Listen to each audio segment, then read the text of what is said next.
Hi friends, first வந்து முலாம்பழத்தை போட்டு அடிச்சிட்டோம் பாருங்கள், அடித்தாச்சு. இப்போது கொஞ்சம் ஜீனி கொட்டிக்கலாம்.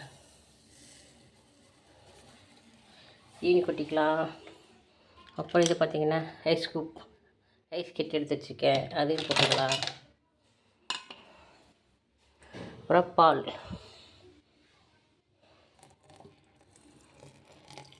எல்லாம் போட்டோமா. இப்போ மூடி கொஞ்சம் அடிச்சுக்கலாம், சரிங்களா? இப்போ பாருங்கள் ஃப்ரெண்ட்ஸ், அடித்தாச்சு. இப்போ நம்ம பிளெண்டர்லேருந்து எடுத்துக்கலாம்.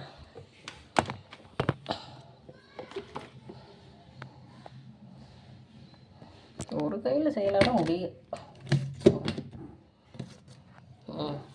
எடுத்தாச்சுங்க.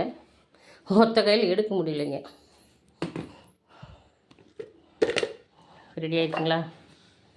இப்போ நம்ம அப்படியே கிளாஸுக்கு மாற்றிக்கலாம். என்ன பார்த்திங்கன்னா, இந்த ஜீனி, ஐஸ் குப்பு, பால் எல்லாமே நம்ம சேர்த்துருக்கோம், சரிங்களா?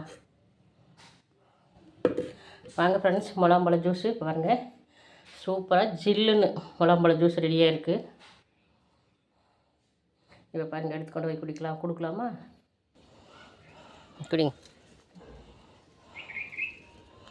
குடிச்சிட்டு எப்படி இருக்குன்னு சொல்லுங்கள். வாயில் சொல்லணும். நல்லா இருக்குது, டேஸ்ட்டாக இருக்குது முலாம்பழம் ஜூஸு. இப்படி தேனாட்டு நல்லா டேஸ்ட்டாக இருக்குது. முலாம்பழம் ஜூஸ் குடித்தா உடம்புக்கு நல்லது, நல்லா இருக்குது. டீ தான் குடிப்பேன், நேரம் டீ வேண்டாம்னு இப்போ முலாம்பழம் ஜூஸ் குடிப்பேன். டேஸ்ட்டாக நல்லா இருக்குது முலாம்பழம் ஜூஸ். சரிங்க ஃப்ரெண்ட்ஸ், அம்மாவுக்கு வயிறு புண்ணுங்கிறதுனால முலாம்பழம் ஜூஸ் போட்டு கொடுத்தேன். வணக்கம். வயிறு புண்ணுனால நீங்களும் அப்படியே முலாம்பழம் ஜூஸ் போட்டு குடிங்க. நல்லா இருக்குது, டேஸ்ட்டாக இருக்குது, உடம்புக்கு நல்லது. ஓகே ஃப்ரெண்ட்ஸ், பாருங்கள், அம்மா முலாம்பழம் ஜூஸ் குடிச்சிட்டு இருக்காங்க.